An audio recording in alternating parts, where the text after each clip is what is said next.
الحمد لله رب العالمين والصلاة والسلام على أشرف الأنبياء والمرسلين وعلى آله وأصحابه ومن تبعهم بإحسان إلى يوم الدين. أما بعد، فأعوذ بالله السميع العليم من الشيطان الرجيم من همزه ونفخه ونفثه. بسم الله الرحمن الرحيم. قال رب اشرح لي صدري ويسر لي أمري واحلل عقدة من لساني يفقه قولي. وقال عز وجل: إن الله يأمركم بالعدل والإحسان وإيتاء ذي القربى وينهى عن الفحشاء والمنكر. وقال عز وجل: ولا تقربوا الزنا إنه كان فاحشة وساء سبيلا. محترم حاضرین، تمام تعریفیں اس اللہ وحدہ لا شریک کے لیے ہے جو اس ساری کائنات کا اکیلا خالق اور مالک ہے، جس نے اس ساری کائنات کو محض اس لیے وجود بخشا کہ لوگ، انسان اور جنات محض اللہ رب العالمین کی عبادت کریں۔ درود و سلام ہو رب العزت کے تمام انبیاء علیہم السلام پر، جن کو رب العالمین نے انسانوں کی ہدایت اور رہنمائی کے لیے دنیا میں بھیجا۔ خصوصاً میرے اور آپ کے آخری نبی جناب احمد مجتبیٰ محمد مصطفیٰ صلی اللہ علیہ وسلم کی ذات پر، جن کو رب العالمین نے رہتی کائنات تک کے لیے اسوہ اور نمونہ بنا کر دنیا میں بھیجا، آپ پر دین کو مکمل کیا، اور ہر وہ نیکی کا کام جو انسانیت کے لیے مفید ہے، فائدہ مند ہے، آپ کے ذریعے رب العالمین نے انسانیت تک پہنچا دیا، اور ہر وہ کام جو انسانیت کو تکلیف میں مبتلا کر سکتا ہے، پریشان کر سکتا ہے، رب العالمین نے اس سے بچنے کا حکم نبی صلی اللہ علیہ وسلم کے ذریعے ہم تک پہنچا دیا۔ اللہم صلی علی محمد وعلی آل محمد وبارک وسلم۔ حضرات، اللہ رب العالمین نے جو پیغام، جو دین، جو قانون، جو شریعت اللہ کے رسول صلی اللہ علیہ وسلم کے ذریعے ہم تک پہنچائی ہے، اس میں اللہ رب العالمین نے کئی مقامات پر پاک دامنی کو پسند فرمایا ہے۔ پاک دامنی، عزت کی حفاظت کرنا، نگاہوں کو جھکانا، حیا کا لحاظ رکھنا، یہ اللہ رب العالمین کو بے حد پسندیدہ عمل ہے۔ اللہ تعالیٰ نے فرمایا: ان اللہ یأمر بالعدل والاحسان وایتاء ذی القربى وینہی عن الفحشاء والمنکر، کہ یقیناً اللہ رب العالمین عدل و انصاف کا حکم دیتا ہے اور لوگوں کے ساتھ حسن سلوک کا حکم دیتا ہے، اور اسی طرح اللہ رب العالمین قریبی رشتہ داروں کو ان کا حق ادا کرنے کا حکم دیتا ہے۔ وایتاء ذی القربى وینہی عن الفحشاء والمنکر، اور اللہ رب العالمین بے حیائی کو ناپسند فرماتا ہے، گناہ کے کاموں کو ناپسند فرماتا ہے۔ اللہ رب العالمین نے یہاں یہ بات بتائی کہ اللہ رب العالمین بے حیائی کے کاموں کو ناپسند کرتا ہے۔ اللہ کو پسند نہیں ہے کہ اس کی مخلوق بے حیائی کے کام انجام دے، مرد ہو کہ عورت۔ اللہ رب العالمین کو پسند یہ ہے کہ وہ اپنی حیا اور پاک دامنی کی حفاظت کریں۔ وہ بندے جو حیا کا لحاظ کرتے، جو زندگی میں حیا کی پابندی کرتے ہوئے اپنی نگاہوں کو جھکا کر اپنی شرمگاہوں کی حفاظت کرتے ہوئے اپنی پاک دامنی کا خیال رکھتے ہوئے زندگی گزارتے، اللہ کو ایسے بندے بے حد پسند ہیں۔ یہی وجہ ہے کہ شیطان جو ہمارا دشمن ہے، جو جانتا ہے کہ بندے کون سے کام کریں گے تو اللہ ان کو کامیاب کر دے گا اور کون سے کام کریں گے تو وہ ناکام ہو سکتے ہیں، شیطان اس بات کو اچھے سے جانتا ہے۔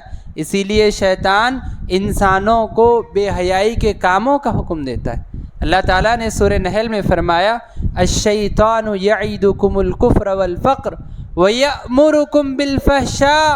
اللہ تعالیٰ نے فرمایا کہ شیطان تم سے وعدہ کرتا ہے کفر کا اور تم سے فقر و فاقے کا وعدہ کرتا ہے، وَيَأْمُرُكُمْ بِالْفَحْشَاءِ، اور تمہیں بے حیائی کا حکم دیتا ہے۔ شیطان انسانوں کو بے حیائی کے کام کرنے کا حکم دیتا ہے، اس لیے کہ وہ جانتا ہے کہ یہ بے حیائی کا عمل اللہ کو سخت ناپسند ہے، اور اگر انسان حیا والا بن جائے اللہ اس کو کامیاب کر دے گا۔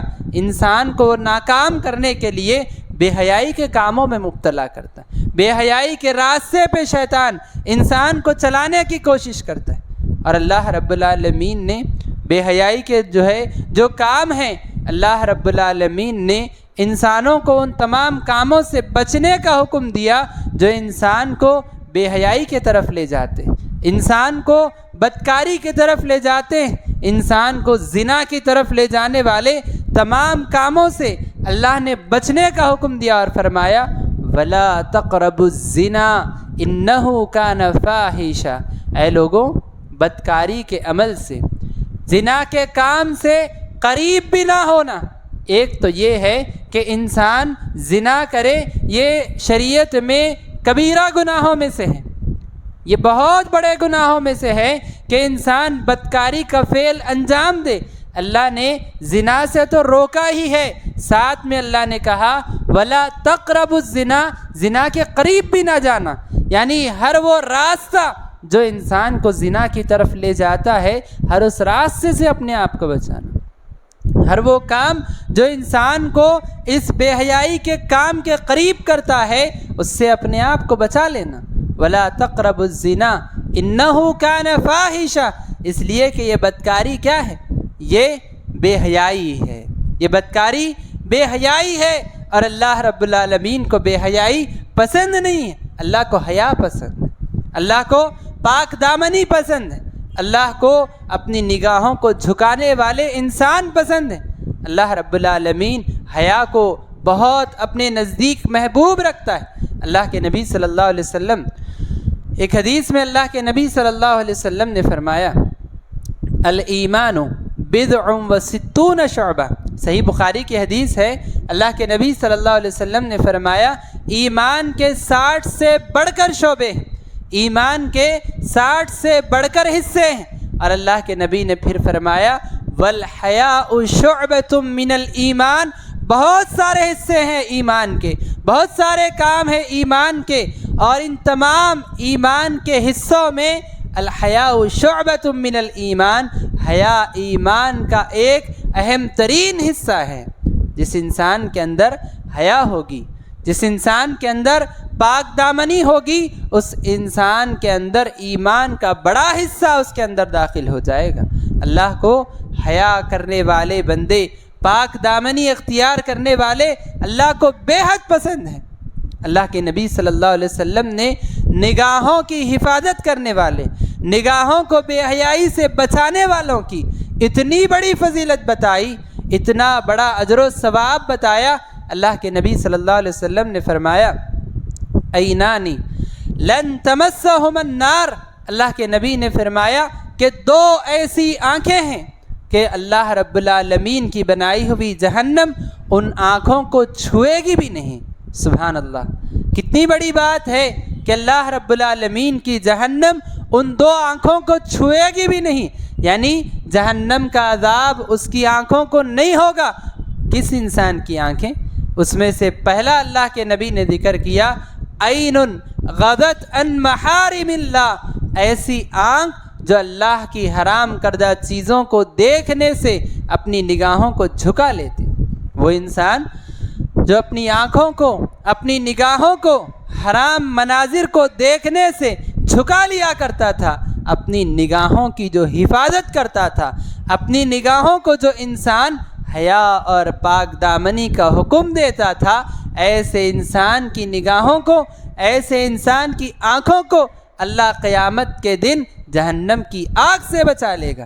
جہنم کی آگ کو اجازت نہیں ہوگی کہ اس بندے کی آنکھوں کو جلا سکے۔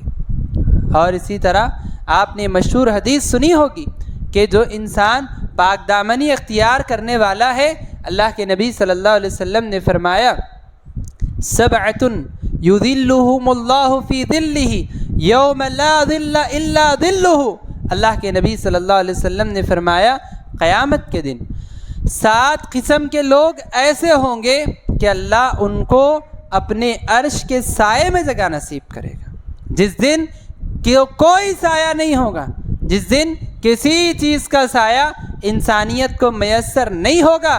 محشر کے میدان میں قیامت کے دن جہاں پہ کوئی سایہ نہیں ہوگا، اللہ 7 قسم کے لوگوں کو اپنے عرش کے سائے میں بطور مہمان جگہ نصیب فرمائیں گے کہ ان کو کوئی دھوپ تکلیف نہ پہنچا سکے، کوئی پریشانی ان کو نہ ہو۔ اللہ 7 قسم کے لوگوں کو، 7 قسم کے اعمال کرنے والوں کو، 7 قسم کی نیکیاں کرنے والوں کو اللہ قیامت کے دن اس بڑے مقام سے نوازیں گے۔ اور اسی میں اللہ کے نبی صلی اللہ علیہ وسلم نے ایک ایسے انسان کا ذکر فرمایا رجل شاب دعته امرأة ذات منصب و جمال، ایک ایسا انسان بھی اس میں سے ہوگا یا ایک ایسے قسم کے لوگ بھی اس میں ہوں گے جس کو کہ دنیا میں ایک خوبصورت اور عہدہ و منصب والی عورت نے بے حیائی کا کام کرنے کے لیے بلایا ہو تو وہ انسان یہ کہہ کے پیچھے ہٹ گیا انی اخاف اللہ، کہ میں اللہ سے ڈرتا ہوں، میرے دل میں اللہ کا ڈر ہے، یہ کہہ کے وہ آدمی حیا کے ساتھ اپنے آپ کو پیچھے لے کر چلا گیا۔ اللہ رب العالمین کو اس کا یہ عمل اتنا پسند آتا ہے کہ قیامت کے دن اللہ بطور مہمان اس کو اپنے عرش کے سائے میں جگہ نصیب فرمائے۔ معمولی کام نہیں ہے، دنیا میں کوئی اسے دیکھ نہیں رہا ہے اور ایسی عورت دعوت دے رہی ہے جو پیسے والی ہے، منصب جس کے پاس پاور ہے دنیا کا، جو عہدہ و منصب والی، دنیا میں اپنا ایک مقام رکھنے والی، وہ جمال، اور ساتھ ہی ساتھ خوبصورت بھی ہے۔ اور اس کا کیا حال ہے؟ شاب، وہ جوانی کے مرحلے میں ہے، جوانی کے مرحلے میں ہے اور بدکاری کی دعوت دینے والی عورت پیسے والی بھی ہے، منصب والی بھی ہے، خوبصورت بھی ہے، اور ان دونوں کو یہ عمل انجام دیتے ہوئے اللہ کے علاوہ کوئی دیکھنے والا نہیں ہے۔ ایسے وقت میں آدمی اپنا قدم پیچھے لے یہ کہہ کر انی اخاف اللہ، کہ میں اللہ سے ڈرتا ہوں، یہ اللہ کے نزدیک بہت بڑے اجر و ثواب کا کام۔ تو حضرات، حیا کرنے والوں کو اللہ بہت محبت کرتا ہے۔ حیا اللہ رب العالمین کے نزدیک بہت بہترین عمل ہے، اللہ کو حیا کرنے والے بہت پسند ہیں۔ اور اسی طرح یاد رکھیے، جو لوگ حیا کا خیال نہیں کرتے، جو لوگ بے حیائی کو دنیا میں انجام دیتے، بے حیائی کے کام کرتے ہیں، اللہ کے نزدیک ایسے لوگ بڑے ناپسندیدہ لوگ۔ اللہ ایسے لوگوں پر لعنت برساتا ہے جو بے حیائی کے کام دنیا میں انجام دیتے ہیں، جو لوگوں کو بے حیائی کا حکم دیتے ہیں، اللہ تعالیٰ ایسے لوگوں کو سخت ناپسند کرتا ہے۔ اللہ کے نبی صلی اللہ علیہ وسلم نے ایک حدیث میں ارشاد فرمایا کہ اللہ کے نبی فرماتے ہیں مجھے خواب میں 2 فرشتوں نے مجھے جو ہے آسمانوں کی طرف وہ لے کر گئے، 2 فرشتے مجھے آسمانوں کی طرف لے کر گئے۔ لمبی حدیث ہے اللہ کے نبی صلی اللہ علیہ وسلم نے فرمایا کہ وہ دو فرشتے مجھے ایک ہانڈی کی طرف لے کر گئے، ایک ہانڈی ایک برتن کی طرف مجھے وہ دو فرشتے لے کر گئے، تو بہت بڑا برتن، بہت بڑی ہانڈی تھی، اس کی طرف وہ دو فرشتے مجھے لے کر گئے، اور مجھے اس ہانڈی کو دیکھنے کا موقع ملا۔ کیا دیکھتا ہوں کہ ایک ایسی ہانڈی جو نیچے سے تو بڑی کشادہ ہے، نیچے سے اس میں بہت جگہ ہے، اور اوپر آتے آتے وہ ہانڈی کی جگہ مختصر ہوتی جا رہی، یعنی اس کا منہ بند ہوتا جا رہا۔ اللہ کے نبی نے فرمایا میں نے اس ہانڈی میں دیکھا تو کیا دیکھتا ہوں کہ اس ہانڈی کے اندر برہنہ بے لباس مرد اور عورتیں، ایسے مرد اور ایسی عورتیں جن کے جسم پر لباس نہیں، ایسے مرد اور ایسی عورتیں اس کے اندر ہیں۔ اس برتن کی حالت یہ ہے کہ اس برتن کے نیچے آگ جل رہی ہے، اللہ اکبر، اس برتن کے نیچے آگ جل رہی ہے، اور جب وہ آگ جوش مارتی ہے، اس کے شعلے جب دہکنے لگتے ہیں، تو یہ جو اس کے اندر موجود لوگ، یہ جو لوگ اندر موجود ہیں، وہ اس آگ سے بچنے کے لیے برتن کے اوپری حصے کی طرف بھاگنے لگتے ہیں۔ دیکھنے والے کو ایسا محسوس ہوتا ہے ابھی یہ اس برتن سے باہر نکل جائیں گے، لیکن وہاں سخت پہرا ہوتا ہے یا برتن کا منہ بند ہوتا ہے، جس کی وجہ سے وہ باہر نکل نہیں پاتے، یہی عذاب ان کو ہوتا رہتا ہے۔ اللہ کے نبی صلی اللہ علیہ وسلم نے جب فرشتوں سے پوچھا کہ کون لوگ ہیں جن کو اتنا خطرناک عذاب ہو رہا ہے کہ جسم پر کپڑے بھی نہیں ہیں، اور ایک برتن کے اندر آگ جلائی جا رہی ہے، اس میں ان کو ڈال کر ان کو جھلسا جا رہا ہے، ان کو جلایا جا رہا ہے، کون لوگ ہیں، کیا گناہ کرتے تھے؟ تو اللہ کے نبی کو فرشتوں نے بتایا، اللہ کے نبی یہ وہ لوگ ہیں جو دنیا میں بے حیائی کا کام انجام دیتے، جو دنیا میں زنا کیا کرتے تھے، جو دنیا میں بدکاری کا کام انجام دیا کرتے تھے، اللہ کے نبی یہ وہ لوگ ہیں۔ اللہ اکبر، اللہ کے نزدیک بے حیائی کا کام کرنے والے اتنے ناپسند ہیں کہ وہ رب العالمین جو ہم سے 99 ماؤں کو لوگ کہتے ہیں، حالانکہ اللہ کا حال یہ ہے کہ اللہ رب العالمین ساری ماؤں سے بڑھ کر ہم سے محبت کرتا ہے، اللہ کی محبت ہم سے سب سے زیادہ ہے۔ وہ رب العالمین جو اتنی محبت کرنے والا، وہ ایسا عذاب دے گا اس وجہ سے کہ اللہ رب العالمین کو بے حیائی کا یہ کام اس قدر ناپسند۔ اور حضرات، بے حیائی کرنے والے بھی اللہ کو ناپسند ہیں، بے حیائی کی دعوت دینے والے، بے حیائی کو مزین کر کے بلانے والے، بے حیائی کو اچھا بتانے والے، بدکاری کے عمل کو خوبصورت بنا کر پیش کرنے والے، ایسے لوگ بھی اللہ کے نزدیک سخت ناپسند ہیں۔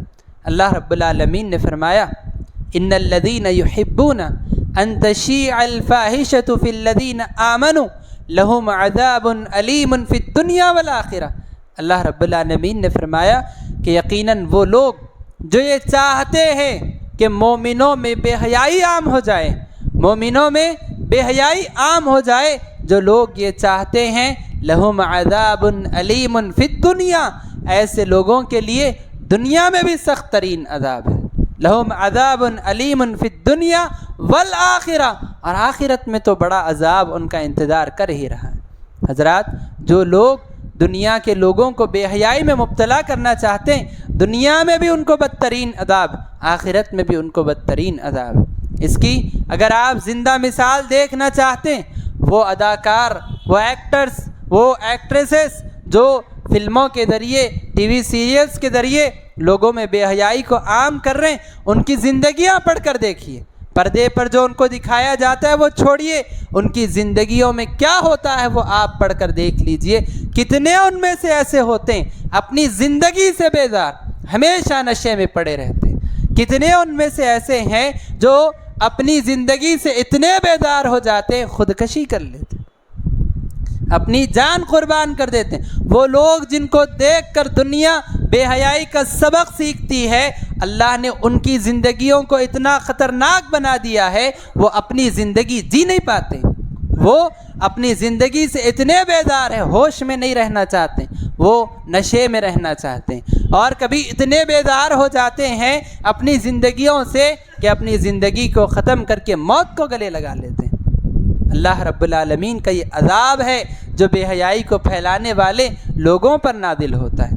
تو حضرات خلاصہ یہ ہے کہ اللہ رب العالمین کو حیا اور پاک دامنی بہت پسند ہے، اور اللہ کو بے حیائی بہت ناپسند ہے۔ بے حیائی کرنے والے بھی ناپسند ہے، بے حیائی کی طرف بلانے والے بھی ناپسند ہے، بے حیائی کو پھیلانے والے بھی ناپسند ہیں۔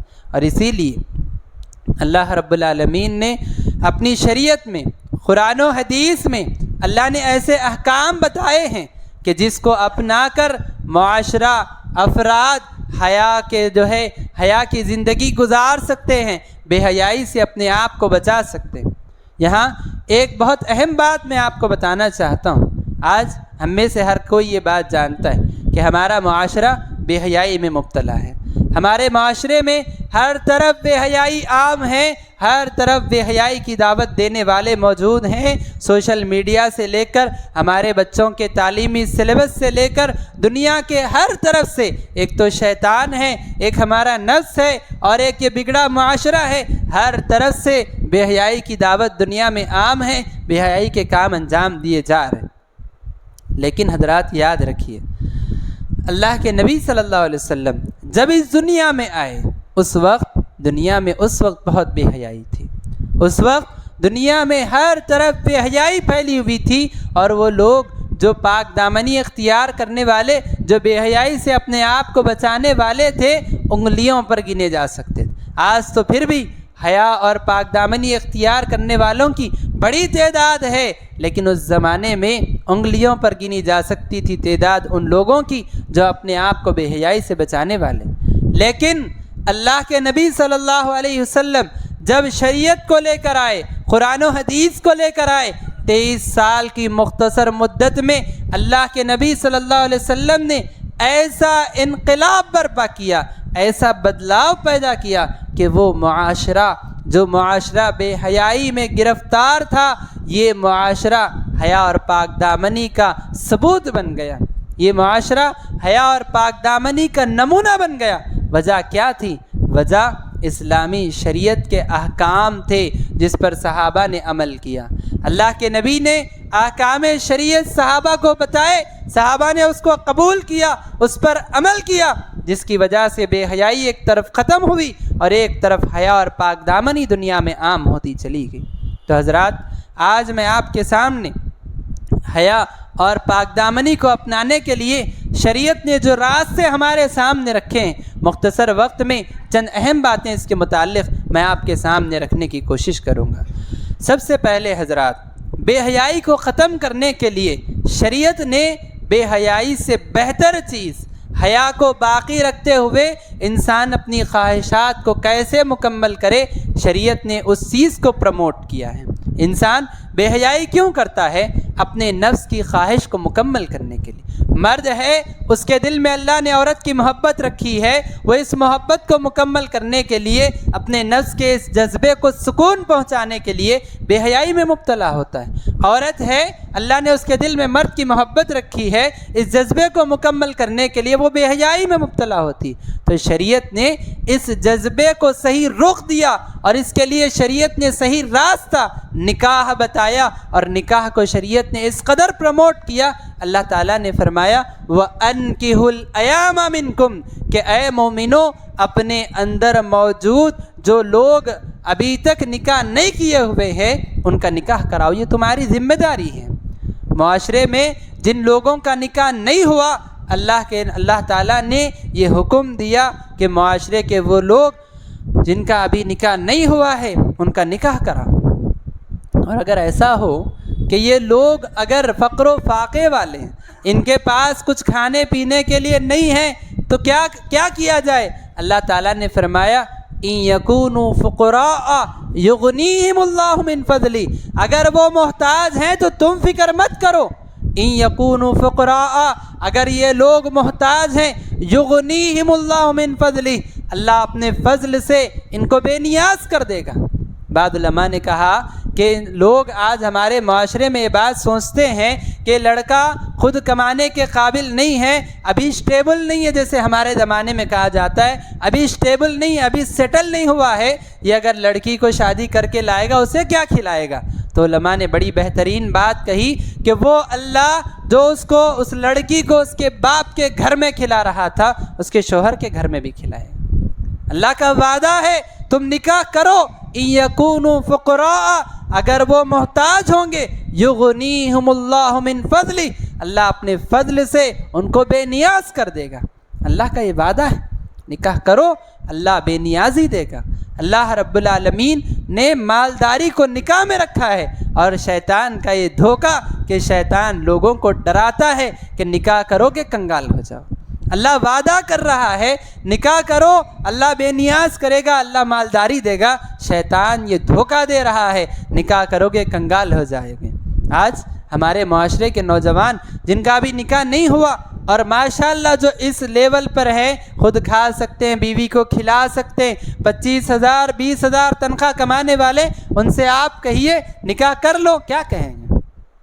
نکاح ابھی مجھ سے نہیں ہو سکتا، نکاح بہت بڑا کام ہے، مجھ سے نہیں ہو سکتا، اس کے لیے بہت ساری تیاری کرنی پڑے گی، بہت سارا وقت درکار ہے، 5-6 سال کے بعد نکاح کروں گا. ابھی میری عمر ہی کیا ہے، 22-23 سال 24 سال کے نوجوان کو کہیے، وہ ضرور یہ بات کہے گا کہ ابھی نہیں، ابھی 4-5 سال کے بعد میں نکاح کروں. اللہ کے بندے، اللہ کا وعدہ ہے نکاح کرو، اللہ رب العالمین تمہارے لیے نکاح میں برکت دے گا. اللہ رب العالمین اگر تم محتاج ہو اللہ تمہیں بے نیاز کرے گا. اللہ رب العالمین نے بدکاری کو ختم کرنے کے لیے، بے حیائی کو ختم کرنے کے لیے پاک دامنی کا راستہ بتایا کہ نکاح کرو اور نکاح کے ذریعے اپنی خواہش کو مکمل کرو. ایک حدیث میں اللہ کے نبی صلی اللہ علیہ وسلم نے نوجوان صحابہ کو مخاطب کر کے فرمایا، یا معشر الشباب من استطاع منکم الباءۃ فلیتزوج، کہ اے نوجوانوں کی جماعت، تم میں سے جو کوئی نکاح کی استطاعت رکھتا ہے فلیتزوج، اسے چاہیے کہ وہ نکاح کرے، اسے چاہیے کہ وہ نکاح کرے. کیوں نکاح کرے؟ فَإِنَّهُ أَغَضُّ لِلْبَصَرِ وَأَحْسَنُ لِلْفَرْجِ، اللہ کے نبی نے فرمایا اس لیے کہ یہ نکاح انسان کی نگاہوں کو جھکانے والا، انسان کی شرمگاہ کی حفاظت کرنے والا عمل ہے. انسان اگر نکاح کر لے گا اس کی نگاہیں خود بخود جھک جائیں گی اور انسان کی عزت اور عصمت کی حفاظت ہو جائے گی، اللہ کے نبی نے فرمایا. تو حضرات، نکاح کو آج پروموٹ کرنے کی ضرورت ہے، نکاح کو عام کرنے کی ضرورت ہے، نکاح کو آسان کرنے کی ضرورت ہے. اور یاد رکھیے جیسے ابھی بتایا گیا، اللہ کے نبی نے کہا جس کی استطاعت ہے وہ نکاح کرے. استطاعت کتنی ہونی چاہیے؟ اللہ کے نبی صلی اللہ علیہ وسلم نے فرمایا خیر النکاح ایسرہ، سب سے بہترین نکاح اللہ کی نگاہ میں وہ ہے جو سب سے آسان ہو. اللہ کی نگاہ میں سب سے بہترین نکاح وہ ہے جو سب سے آسان ہو. ہمارے معاشرے میں یہ چیز عام ہے، نکاح کی جب بات آتی، شادی کی جب بات آتی، لوگوں کے زبان پہ یہ جملہ ضرور ہوتا ہے کہ شادی ایک مرتبہ ہوتی ہے، بہتر سے بہتر کریں گے. شادی ایک مرتبہ ہوتی، اچھی سے اچھی شادی کریں گے. اچھی سے اچھی یہ ہے کہ آسان سے آسان کرو. آپ کس کی نگاہوں میں اچھی سے اچھی کرنا چاہتے؟ اللہ کی نگاہوں میں اگر اچھی سے اچھی کرنا چاہتے ہو، ایک ہی موقع اگر ہے سمجھتے ہو، تو ایسی شادی کرو جو سب سے آسان ہو، وہ اللہ کی نگاہ میں سب سے اچھی ہو جائے گی. اور اگر شادی کو مشکل کرتے جاؤ گے، شادی میں مسائل اگر اس سے جوڑتے چلے جاؤ گے، یاد رکھو خود بھی پریشان ہوگے، اگلی زندگی تمہاری پریشانیوں میں گزر جائے گی. اللہ کے نبی نے کہا کہ سب سے بہترین شادی وہ ہے جو سب سے آسان ہو. اتنی مثالیں اللہ کے نبی کی زندگی میں آسان نکاح کی ہے. علماء نے کتابیں لکھی ہے، عہد نبوی کی شادیاں، اللہ کے نبی کے زمانے میں شادیاں کیسی ہوتی تھی، واقعات علماء نے جمع کر کے کتابیں لکھی ہیں. ایک واقعہ بس میں آپ کے سامنے بطور نصیحت یا پھر ایک جو ہے ایسی بھی شادی ہو سکتی ہے یہ بتانے کے لیے ایک واقعہ ذکر کروں گا. سہل بن سعد الساعدی رضی اللہ عنہ ذکر کرتے ہیں، صحیح بخاری میں حدیث موجود ہے، جا کر پڑھیے. اللہ کے نبی صلی اللہ علیہ وسلم اپنے صحابہ کے ساتھ بیٹھے ہوئے، ایک صحابیہ مجلس میں آتی، آ کر کہتی کہ اللہ کے نبی صلی اللہ علیہ وسلم، میں اپنے آپ کو آپ کے لیے ہبہ کرتی ہوں، یعنی بغیر مہر کے میں آپ سے نکاح کرنے کے لیے تیار ہوں اگر آپ نکاح کرنا چاہتے ہیں. اللہ کے نبی نے نگاہ اٹھائی، ان کو دیکھا، اللہ کے نبی نکاح کرنا نہیں چاہتے تھے. اللہ کے نبی نے اپنی نظروں کو جھکا لیا. یہ اشارہ تھا کہ مجھے نکاح کی ضرورت نہیں ہے۔ وہ خاتون کھڑی رہیں، جب بہت دیر گزر گئی، اللہ کے نبی کے مجلس میں بیٹھے ایک صحابی نے اللہ کے نبی سے اٹھ کر کہا، اللہ کے نبی اگر آپ نکاح کرنا نہیں چاہتے میرا نکاح کرا دیجیے اس عورت سے، میں نکاح کرنا چاہتا ہوں۔ مجلس میں بیٹھے صحابی نے اٹھ کر کہا، اللہ کے نبی میرا نکاح کرا دیجیے۔ اللہ کے نبی صلی اللہ علیہ وسلم نے پوچھا، مہر میں دینے کے لیے کچھ ہے؟ صحابی نے کہا، اللہ کے نبی مہر میں دینے کے لیے تو کچھ میرے پاس موجود نہیں ہے۔ اللہ کے نبی نے کہا، جاؤ جا کر گھر پہ تلاش کرو، التمس ولو خاتما من حدید، جاؤ گھر پہ جا کر تلاش کرو، اگر لوہے کی ایک انگوٹھی بھی مل جائے نا اسے لے کر آنا، اسے مہر بنا کر میں تمہارا نکاح کر دوں گا۔ ایک لوہے کی معمولی انگوٹھی بھی اگر مل جائے اسے لے کر آنا، اسے جو ہے مہر بنا کر میں تمہارا نکاح پڑھا دوں گا۔ وہ صحابی گئے، آپ دیکھیے کیا حالت ہے، نکاح کرنے جو ہے وہ آگے بڑھ رہے اور ان کے مالداری کی کیا حالت ہے۔ گھر گئے، تلاش کر کے آئے، آ کر کہا، اللہ کے نبی ایک انگوٹھی بھی میرے پاس نہیں ہے، میرے پاس جو میں کپڑا پہنا ہوا ہوں اس کے علاوہ کچھ نہیں ہے میرے پاس۔ سبحان اللہ، جو کپڑا میں پہنا ہوا ہوں اس کپڑے کے علاوہ میرے پاس کچھ نہیں ہے۔ اللہ کے نبی نے کہا، اس کو تو مہر نہیں بنایا جا سکتا۔ اللہ کے نبی خاموش ہو گئے۔ وہ صحابی کچھ دیر بیٹھے، انتظار کیے اور نا امید ہو کر نکل کر جانے لگے۔ اللہ کے نبی نے پھر ان کو بلایا اور اس کے بعد اللہ کے نبی نے پوچھا، هل معك شيء من القرآن، کہ اے میرے صحابی کیا تمہیں قرآن کے کوئی سورے یاد ہے؟ تو صحابی گنانے لگے، اللہ کے نبی سورہ بقرہ، سورہ آل عمران، یہ سورے مجھے اللہ کے نبی یاد ہے۔ اللہ کے نبی صلی اللہ علیہ وسلم نے کہا، زوجتکھا بما معک من القرآن، جاؤ جو قرآن کی صورتیں تمہیں یاد ہے یہ ان کو سکھا دینا، اسی کو مہر بنا کر میں تمہیں بھیج رہا ہوں، جاؤ تمہارا نکاح ہو گیا۔ اور اس جوڑے کو اللہ کے نبی نے رخصت کر دیا۔ سبحان اللہ، اللہ کے نبی کی موجودگی میں شادی ہو رہی ہے، صحابہ، ایک صحابی ایک صحابیہ کی شادی ہو رہی ہے۔ اللہ کے نبی صلی اللہ علیہ وسلم نے مہر کے لیے انگوٹھی تلاش کرنے کے لیے کہا، صحابی کو انگوٹھی بھی نہیں ملی۔ اللہ کے نبی نے وہ نہیں کہا جو آج ہمارے لوگ کہتے ہیں، ایک انگوٹھی بھی نہیں ہے تو شادی کیوں کر رہے ہو؟ ہمارے زمانے میں اگر اس کے پاس کچھ بھی نہ ہو، شادی کرنے کا پیغام سامنے رکھے کہ میں شادی کرنا چاہتا ہوں، جائز ذریعے سے اپنی خواہش مکمل کرنا چاہتا ہوں، کیا کہا جائے گا؟ ایک انگوٹھی نہیں ہے تمہارے پاس، تم کیا کرو گے؟ انگوٹھی تو دور کی بات، 20-25 ہزار تنخواہ کمانے والوں کو آج کہا جاتا ہے ابھی ذاتی گھر نہیں ہے نا، ابھی ذاتی گھر بن جانے دو، گھر ہے نا تعمیر ہو جانے دو، تعمیر ہے نا اس سے بہتر ہو جانے دو، جاب لگا ہے نا اس کی ترقی ہو جانے دو، تمہاری زندگی سیٹل ہو جانے دو، اس کے بعد آرام سے شادی کریں گے۔ سبحان اللہ، کون سا آرام؟ ایک بہت بڑے عالم نے بات کہی کہ آج اگر ایک نوجوان، ایک مرد 15 سال میں اگر بالغ ہوتا ہے، اگر 30 سال میں اس کی شادی ہوتی، جیسے ہمارے معاشرے میں ہوتا ہے 30 سال 35 سال کی عمر میں اگر شادی ہوتی، 30 سال کی عمر میں اگر شادی ہو رہی ہے، یہ 15 سال بلوغت کے بعد ہر دن ہر صبح اس کے لیے قیامت ہے، ہر شام اس کے لیے قیامت۔ سبحان اللہ، 15 سال بلوغت کے بعد ہر صبح اس کے لیے قیامت ہے، ہر شام اس کے لیے قیامت، اور آپ کہہ رہے ہیں آرام سے شادی کریں گے؟ آپ بے حیائی کے راستوں کو کھول رہے ہیں۔ وہ ماں باپ جو اپنی اولاد کے نکاح میں تاخیر کرتے ہیں وہ اپنی اولاد کو بے حیا بنا رہے ہیں، یاد رکھیے، اور وہ لوگ جو استطاعت رکھتے ہوئے نکاح سے تاخیر کر رہے ہیں وہ بے حیائی کے راستوں کو کھول رہے ہیں، یاد رکھیے۔ اور نکاح کو آسان بنانے کے لیے جہاں یہ ساری تعلیمات بتائی، وہاں سلیکشن کے مسئلے کو بھی آسان کیا گیا۔ نکاح میں جہاں سلیکشن کے بعد میں یہ ساری تیاریوں میں پیسہ خرچ کرنے میں جو ہے تاخیر ہوتی ہے، وہاں سلیکشن میں بھی بڑی تاخیر ہوتی ہے۔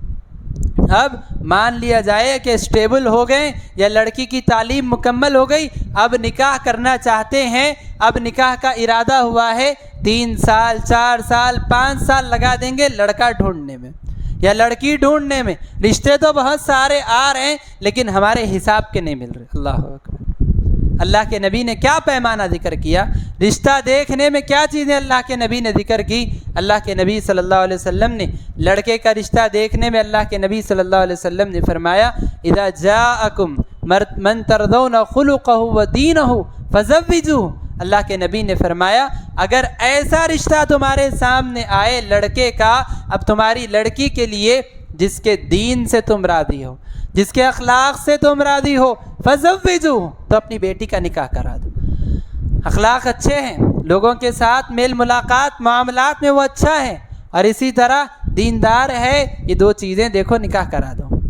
اور اگر ایسا نہیں کرو گے وَإِلَّا تَفْعَلُوا، اور اگر تم ایسا نہیں کرو گے تَكُنْ فِي الْأَرْضِ فِتْنَةٌ وَفَسَادٌ عَرِيضٌ، اگر ایسا نہیں کرو گے، دینداری کو دیکھ کر اخلاق کو دیکھ کر نکاح نہیں کرو گے، مالداری کو دیکھو گے، بڑی بڑی عمارتوں کو دیکھو گے، بڑی بڑی نوکریوں کے پیچھے جاؤ گے، یاد رکھو زمین میں فتنہ ہوگا اور بڑا لمبا فساد ہوگا۔ اللہ کے نبی نے کہا، اللہ کے نبی نے بتایا، امت نے راستے کو چھوڑا۔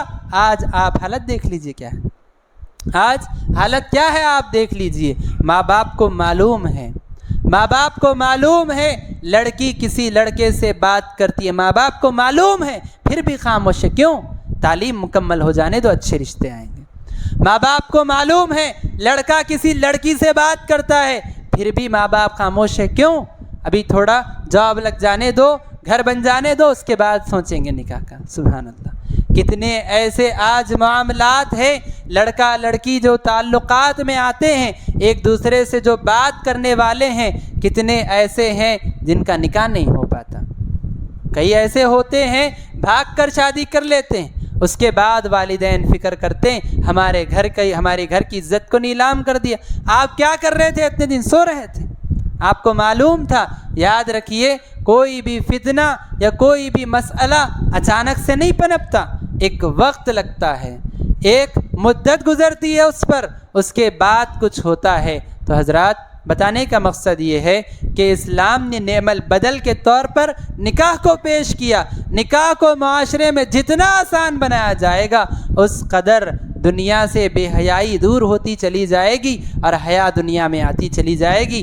لہذا نکاح کو عام کرنا چاہیے، نکاح کو آسان بنانا چاہیے۔ اب آگے بڑھتے ہیں۔ نکاح کو آسان بنانے کے علاوہ جتنے بھی ایسے کام ہیں جس سے بے حیائی عام ہو سکتی، جتنے ایسے راستے ہیں جہاں سے بے حیائی پھیل سکتی ہے، اسلام نے ہر اس راستے کو بند کر دیا ہے۔ ہر وہ راستہ جہاں سے بے حیائی عام ہو سکتی ہے، بے حیائی لوگوں میں پنپ سکتی ہے، اسلام نے ہر اس راستے کو بند کر دیا۔ کیسے؟ جیسے مثال کے طور پر بے حیائی کب ہوگی؟ جب کہ اگر مان لیجئے ایک عورت بے پردگی سے گھر سے باہر نکلے گی تو تب جا کر شیطان اس کے ذریعے لوگوں کو گمراہ کرنے کی کوشش کرے گا۔ اس لیے اللہ تعالیٰ نے فرمایا وَلَا تَبَرُّجْنَ تَبَرُّجَ الْجَاهِلِيَّةِ الْأُولَىٰ، اللہ تعالیٰ نے خواتین کو حکم دیا وَقَرْنَ فِي بُيُوتِكُنَّ کہ اے عورتوں اپنی گھروں میں ٹھہرے رہو، اے عورتوں اپنے گھروں میں ٹھہرے رہو۔ وَلَا تَبَرُّجْنَ تَبَرُّجَ الْجَاهِلِيَّةِ الْأُولَىٰ، اور جاہلیت میں جیسے عورتیں بے حیائی کرتی پھرتی تھیں ویسے تم بے حیائی کرتے ہوئے نہ پھرو۔ عورت کو کہا گیا کہ وہ اپنے گھر میں ٹھہری رہے، اپنی جب تک ضروریات اس کو گھر سے باہر نہ نکالے تب تک عورت گھر میں رہے۔ مفسرین نے اس آیت کی تفسیر بیان کرتے ہوئے فرمایا اللہ کا حکم ہے کہ عورت گھر میں ٹھہری رہے، عورت جب تک اس حکم کی پابندی کرتے ہوئے، عورت جب تک اللہ کے اس حکم کی پابندی کرتے ہوئے گھر میں ٹھہری رہے گی، ایک ایک منٹ اجر و ثواب کماتی چلی جائے گی۔ کیوں؟ جیسے آپ کو نماز کا حکم ہے، آپ نماز پڑھیں گے، ہر منٹ آپ کو اجر و ثواب ملے گا، اللہ نے ایسے ہی عورت کو گھر میں رکنے کا حکم دیا۔ عورت جب تک گھر میں رکی رہے گی ہر منٹ پر اللہ رب العالمین اس کو اجر و ثواب نصیب فرمائے۔ صحابیات کی زندگیوں کو پڑھیے، کیسے اس حکم پر عمل کیا کرتے تھے۔ حضرت سودا رضی اللہ تعالی عنہ کے بارے میں یہ بات لکھی جاتی، اللہ کے نبی صلی اللہ علیہ وسلم کی بیویوں میں سے ایک بیوی حضرت سودا رضی اللہ تعالی عنہ، اللہ کے نبی صلی اللہ علیہ وسلم کی وفات کے بعد حضرت سودا رضی اللہ تعالی عنہ عمرے کے لیے یا حج کے لیے گئیں، سفر سے واپس آئیں، اپنے کمرے میں جو داخل ہوئی تو اس کے بعد ان کا جنازہ ہی ان کے گھر سے نکلا۔ اللہ اکبر، کسی نے ان کو کہیں نہیں دیکھا، ان کا جنازہ ہی گھر سے باہر نکلا، اس کے علاوہ کبھی وہ اپنے گھر سے باہر نہیں نکلے۔ یہ صحابیات کا عمل تھا کہ اگر ضرورت ہے تو ہی گھر سے باہر نکلو، ضرورت نہیں تو گھر سے باہر نہیں نکلنا چاہیے۔ تعلیم انسان کی ضرورت ہے، جتنی ضرورت ہے، جتنا وقت تعلیم کے لیے لگانا ہے اتنا تعلیم کے لیے عورت وقت لگائے، پھر گھر کو لوٹ جائے۔ کسی سہیلی کے گھر پہ جانا، کسی جگہ پہ جا کر گھومنا پھرنا، سہیلیوں کے ساتھ وزٹ پر جانا، یہ سب چیزیں عورت کے لیے فتنے کا باعث ہے، اس لیے کہ اللہ کے نبی صلی اللہ علیہ وسلم نے فرمایا کہ ایک عورت جب تنہا اپنے گھر سے باہر نکلتی، شیطان اس کے پیچھے نکل جاتا ہے کہ اس کے ذریعے لوگوں کو گمراہ کرنا ہے۔ شیطان اس کے ذریعے لوگوں کو گمراہ کرنے کے لیے اس کے پیچھے لگ جاتا ہے۔ عورت باحجاب نکلے، عورت شریعت کے قوانین کی پابندی کرتے ہوئے حسب ضرورت نکلے، تعلیم کے لیے اگر نکلنا ہے نکلے، یا کوئی کارروائی حکومت کی کرنا ہے تو نکلے، کسی دواخانے میں جا کے علاج کرانا ہے تو نکلے، ضرورت کے موقع پر عورت نکلے، بقیہ اوقات میں اپنے گھر پر رہنے کا عورت اہتمام کرے، اور اس کی نگرانی اس کے والدین کرنا ضروری ہے۔ ہمارے گھر کی لڑکی کہاں جا رہی ہے، کیا کام سے جا رہی ہے، کس سے ملاقات کر رہی ہے، یا لڑکا اگر جا رہا ہے تو کس سے ملاقات کر رہا ہے، کیا کر رہا ہے باہر، والدین کو اس کی خبر ہونا بہت ضروری ہے۔ آج معاشرے کی یہ سچائی ہے کہ لڑکیاں گھر سے نکلتی ہیں، ماں باپ کو خبر نہیں کہاں جا رہی ہیں، کس سے ملاقات کے لیے جا رہی ہیں۔ والدین کہتے ہیں اب وہ بھی پڑھی لکھی ہے، وہ سمجھدار ہے، وہ اپنی زندگی کے فیصلے لے سکتی، اچھے لوگوں سے ہی ملتی ہوگی، برے لوگوں سے بچ کر چلتی ہوگی۔ آپ کیا جانتے ہیں کہ معاشرہ اس کو کس رخ کی طرف لے کر جا رہا ہے؟ والدین کو چاہیے کہ اپنی اولاد پر نگاہ رکھے، عورتوں کو چاہیے بلا ضرورت گھر سے باہر نہ نکلا کرے۔ شریعت نے ایک راستہ اس طرح سے بے حیائی کا بند کیا ہے کہ عورتیں بلا ضرورت گھر سے باہر نہ نکلیں۔ اور اسی طرح ایک اور راستہ جو انسان کو بے حیائی کی طرف لے جا سکتا ہے وہ یہ کہ ایک اجنبی مرد اور ایک اجنبی عورت تنہائی میں ایک دوسرے سے ملیں۔ اللہ کے نبی صلی اللہ علیہ وسلم نے فرمایا لا یخلون احدکم بامرأۃ الا وثالثہم الشیطان، کہ اے لوگوں تم میں سے کوئی کسی اجنبی عورت سے تنہائی میں نہ ملے، کوئی کسی اجنبی عورت سے تنہائی میں نہ ملے، اور اگر کوئی ملتا ہے ثالثہم الشیطان، یاد رکھو دونوں اگر ملتے ہیں تنہائی میں، ایک اجنبی مرد ایک اجنبی عورت، تو وہ وہاں پہ دو نہیں ہوتے، ثالثہم الشیطان، تیسرا وہاں شیطان ہوتا ہے، تیسرا وہاں شیطان ہوتا ہے جو ورغلاتا ہے ان کو بے حیائی کی طرف، بے حیائی کا کام انجام دینے کے لیے ان کو آگے بڑھاتا ہے۔ اور حضرات اس سلسلے میں آج ہمارے معاشرے میں حد سے زیادہ کوتاہی ہمارے معاشرے میں پائی جاتی ہے۔ والدین اس چیز کی طرف بالکل توجہ نہیں دیتے کہ ہماری لڑکی کبھی کسی اجنبی مرد سے تنہائی میں نہ ملے۔ اجنبی مرد وہ کوئی بھی ہو سکتا ہے، وہ ڈاکٹر بھی ہو سکتا ہے، اجنبی مرد وہ ٹیوشن کا ٹیچر بھی ہو سکتا ہے، اور یاد رکھیے اجنبی مرد مکتب پڑھانے والے استاد بھی ہو سکتے ہیں۔ اگر کوئی عالم ہے تو وہ فرشتے نہیں ہیں، کوئی عالم ہے تو وہ اللہ کے نبی نہیں ہیں۔ ہر کسی کے ساتھ شیطان لگا ہوا ہے، اور جو نیک لوگ ہیں ان کے ساتھ ان کو گمراہ کرنے بڑے حربے اپنانے والا شیطان لگا ہوتا ہے۔ لہذا آپ اس بات کا ضرور خیال کریں کہ کسی مرد کے ساتھ آپ کی لڑکی، آپ کے گھر کی کوئی خاتون کبھی اجنبیت کسی اجنبی کے ساتھ تنہائی میں نہ ملے۔ اور یہ اجنبی آٹو کا ڈرائیور بھی ہو سکتا ہے۔ آپ اپنی بیٹی کو اسکول یا کالج کے لیے روانہ کر رہے ہیں، اکیلی لڑکی کو آٹو میں بٹھا کر آپ بھیج رہے ہیں، یہ غلط ہے، جائز نہیں ہے کہ آپ ایسا کریں۔ اور اسی طرح ایسے بہت سارے راستے ہو سکتے ہیں، کسی پروفیسر سے، کسی لیکچرار سے لڑکی اکیلے میں ان کے گھر پہ ملاقات کرنے کے لیے جائیں، یا یہ جتنے بھی ایسے راستے ہو سکتے ہیں شریعت نے اس کو بند کیا اور کہا لا یخلون احدکم بامرأۃ، کوئی تم میں سے کسی مرد کے ساتھ، کوئی مرد کسی عورت کے ساتھ تنہائی میں ملاقات نہ کرے، اگر ایسا کرتا ہے تیسرا ان کے ساتھ شیطان ہو۔ اب اس میں آپ سوچ کر دیکھیں، کوئی لڑکی کسی لڑکے کے ساتھ بائک پر اگر جاتی ہے، دوست ہے، پڑوسی ہے، کزن ہے، ممیرے بھائی، خلیرے بھائی، سب اسی اجنبی مرد میں داخل ہو جائیں، سگا بھائی ہے، باپ ہے، شوہر ہے، بیٹا ہے، چچا ہے، ماموں ہے، یہ وہ رشتے ہیں جن کے ساتھ عورت جا سکتی ہے۔ ورنہ اگر خلیرہ بھائی ہے، ممیرہ بھائی، جن سے بھی نکاح ہو سکتا ہے ان تمام کے ساتھ جو ہے اجنبیت جو ہے تنہائی میں ملاقات کرنا عورت کے لیے منع کر دیا گیا، اور مرد کے لیے عورت سے ملاقات کرنا منع کر دیا گیا ہے۔ شریعت نے بے حیائی کے راستے کو اس طرح سے بھی بند کیا ہے۔ اور اسی طرح حضرات ایک آخری بات بتا کر میں اپنی بات کو ختم کروں گا۔ بے حیائی کا ایک اور راستہ جو آج ہمارے معاشرے میں عام ہے وہ یہ ہے کہ ہمارے معاشرے میں آج سوشل میڈیا عام ہے۔ سوشل میڈیا کبھی آپ کے فون کے ذریعے آپ تک پہنچ رہا ہے، سوشل میڈیا کبھی ٹی وی کے ذریعے آپ تک پہنچ رہا ہے، سوشل میڈیا کبھی نیوز پیپر کے ذریعے آپ کے گھر تک پہنچ رہا ہے، سوشل میڈیا کبھی آپ کے گھر میں میگزین کے ذریعے پہنچ رہا ہے، سوشل میڈیا کبھی نیوز چینل کے ذریعے آپ کے گھر تک پہنچ رہا ہے۔ مختلف ذرائع سے سوشل میڈیا ہمارے گھر تک، ہمارے قریب تک پہنچتا جا رہا ہے، اور ہر دیکھنے والا، ہر جاننے والا اس بات سے واقف ہے کہ 1% اگر سوشل میڈیا کا فائدہ ہے، 99% اس کا نقصان ہی نقصان ہے۔ اور اگر آگے بڑھ کر دیکھا جائے ٹی وی سیریلز اور فلمیں، یہ ساری چیزیں وہ ہے جس میں بچوں کو جو ہے، بچوں سے لے کر نوجوانوں تک بے حیائی کا سامان ان کے لیے فراہم کیا جاتا ہے، بے حیائی کے سبق ان کو گھول گھول کر یاد دلائے جاتے ہیں، بے حیائی کی تعلیم ان کو سکھائی جاتی ہے۔ افسوس ہے آج اب جو ہے والدین پر کہ وہ اپنی اولاد کو باحیا بنانا چاہتے ہیں، وہ اپنی اولاد کو نیک بنانا چاہتے ہیں، اور گھر میں لا کر رکھے ہیں ٹی وی۔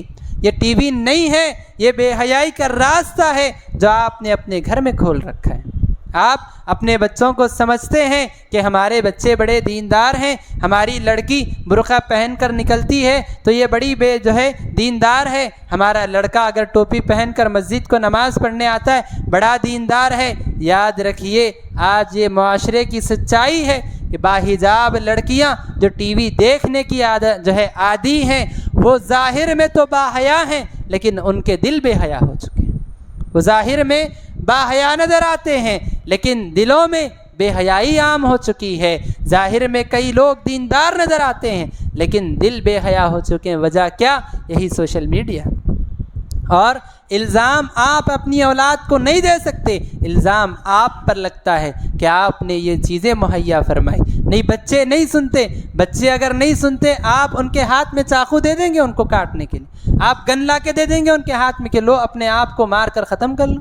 بچے اس پر بھی نہیں سنتے، اس پر بھی نہیں سنتے۔ آپ تو عقل مند ہیں، آپ تو جانتے ہیں کہ یہ چیز آپ کے بچوں کو نقصان دینے والی۔ اور بہت سارے والدین یہاں بھی کوتاہی کرتے ہیں کہ ہم ٹی وی سیریلز اور فلمز تو نہیں دکھائیں گے، کارٹون بچوں کے ہیں، بچے کارٹون دیکھ لیتے ہیں۔ کارٹون بنانے والا کون؟ کارٹون میں کیا بتایا جا رہا ہے؟ آپ خود کبھی جو ہے احتسابی نظر سے، جائزہ لینے کی نظر سے کارٹون کا ایک پروگرام دیکھ لیجئے، بے حیائی اس میں نظر نہ آئے تو پھر دیکھ لیجئے۔ بنانے والے یاد رکھیے کارٹون ایک ایسا ذریعہ ہے کہ بچپن سے بچوں میں بے حیائی کی تعلیم اس کے ذریعے عام کی جاتی ہے۔ بچپن سے بچوں کے ذہنوں میں بے حیائی کی طرف جو ہے ان کو راغب کیا جاتا ہے کارٹون کے ذریعے۔ تو حضرات آج ہمارے معاشرے کو بے حیائی سے بچانے کے لیے سوشل میڈیا پر روک تھام کرنے کی، سوشل میڈیا کے غلط استعمال سے ہمارے معاشرے کو بچانے کی ضرورت ہے۔ یہ ساری باتیں، یہ عنوان آج آپ کے سامنے رکھنے کا مقصد دراصل یہ ہے کہ کل ایک ایسا دن دنیا میں منایا جاتا ہے جس میں بے حیا لوگ بے حیائی کی تعلیم لوگوں کو سکھاتے ہیں۔ میں آپ تمام کے سامنے یہ بات رکھنا چاہتا ہوں کہ معاشرے میں اپنے آپ کو سب سے پہلے حیا کا پاسدار بنائیے، اپنے آپ کو حیا والا بنائیے، پھر ساتھ اپنے گھر والوں کی حیا کا خیال رکھیے، اپنے گھر والوں کو پاک دامن بنائیے، بدکاری اور بے حیائی کے راستوں سے ان کو بچائیے۔ ہر آدمی اگر اپنی اصلاح کر لے گا، اپنے گھر والوں کی اصلاح کر لے گا، ایسے ہی معاشرے کی اصلاح ہوتی چلی جائے گی۔ اگر ایک ایک فرد، ایک ایک گھرانہ، ایک ایک خاندان، ایک ایک گھر اگر بدلتا جائے گا، اسی طرح سے سارا شہر اور سارے لوگ بدلتے چلے جائیں گے۔ اللہ کے نبی، اسی طرح اللہ کے نبی نے حیا کو لوگوں میں عام کیا۔ لہذا حضرات بتانے کا مقصد یہی ہے، خلاصہ یہی ہے کہ معاشرہ آج بے حیائی کی دعوت دے رہا ہے، لیکن یاد رکھیے اللہ کو حیا پسند ہے، اللہ کے دین میں حیا کی تعلیم سکھائی گئی، بے حیائی اللہ کو ناپسند ہے، حیا کرنے والوں کو اللہ پسند کرتا ہے، اللہ نے ان کے لیے بڑے بڑے انعامات، بڑا اجر و ثواب تیار کر رکھا ہے۔ بے حیائی کرنے والوں کو، بے حیائی کی دعوت دینے والوں کو اللہ ناپسند کرتا ہے، ان کے لیے اللہ نے سخت عذاب تیار کر رکھا ہے۔ دنیا کس رخ پر جا رہی ہے اس سے ہمیں کوئی لینا دینا نہیں ہے، ہماری قبر میں ہم تنہا جائیں گے، اللہ کے سامنے نام اعمال لے کر ہمیں تنہا کھڑے ہونا ہے۔ اپنے آپ کا جائزہ لیں، اپنی اولاد کا جائزہ لیں، اپنے خاندان کی اصلاح کریں۔ اللہ سے دعا ہے کہ اللہ رب العالمین کہی ہوئی ان باتوں پر ہم تمام کو عمل کی توفیق نصیب فرمائے۔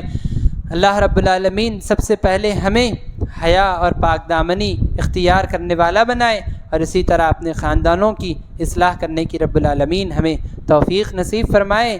آمین۔ وآخر دعوانا ان الحمد للہ رب العالمین۔